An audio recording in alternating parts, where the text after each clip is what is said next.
Bonjour Jean-Paul Petbez. Bonjour. Liquidité, liquidité chérie. Et pourquoi chérir la liquidité? Écoutez, on chérit la liquidité parce qu'on veut une garantie. Quand j'achète une action, quand j'achète un appartement, je sais bien le prix que j'ai payé. Mais je ne sais pas le prix que j'obtiendrai quand je dois vendre, surtout si je dois vendre précipitamment. Ça concerne tout le monde? Ça concerne tout le monde, ça concerne tous les actifs. Tout simplement parce qu'on ne sait jamais le prix de vente sous pression en particulier, de biens, quel qu'il soit, parce qu'on ne connaît jamais le prix que va payer un éventuel acheteur.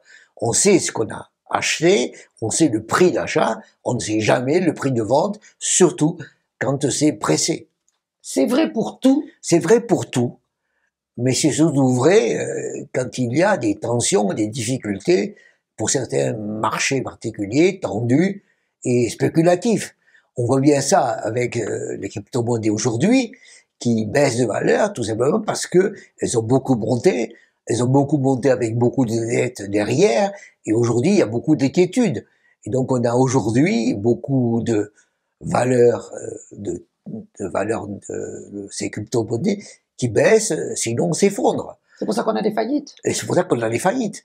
Tout simplement parce que on ne trouve pas d'acheteurs derrière.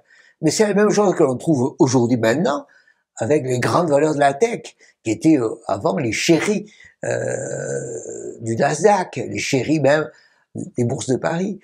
On se rend compte aujourd'hui qu'elles ont peut-être beaucoup monté, peut-être trop, et que quand il s'agit de trouver quelqu'un qui va vouloir prendre le relais, on ne le trouve pas. On le trouve, mais à un prix plus bas. Surtout que même les sociétés ont des problèmes, elles-mêmes, des licenciements. Absolument, et on voit bien que les grandes sociétés comme Facebook et autres se mettent à licencier, ce qui était inimaginable avant.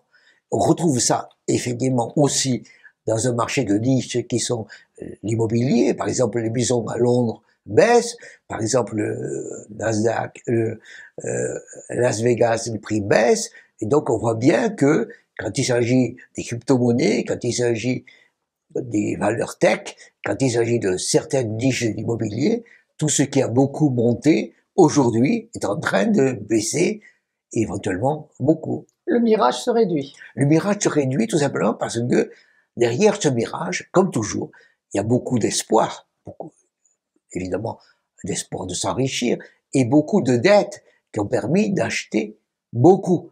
Et donc aujourd'hui, quand l'espoir se retourne, la dette, elle est là. Et donc les précipitations et les inquiétudes apparaissent et se précipitent. Et donc aujourd'hui, on a, comme toujours, quand ça a beaucoup monté, ça baisse beaucoup. Désendettement chéri? Effectivement, c'est tout ce qui se passe aujourd'hui, avec les banques centrales qui essaient de remonter les taux d'intérêt pour faire en sorte que peu à peu, en quelque sorte, la calmie revienne. Mais on voit bien que quand ça a beaucoup monté, trop monté, il n'est pas facile de faire venir le calme. Toujours des problèmes d'excès. Toujours. Merci Jean-Paul Petbez. Je vous invite à vous abonner, je vous invite à liker, je vous invite à en parler, je vous invite à faire des commentaires. Donc, je vous invite. Merci.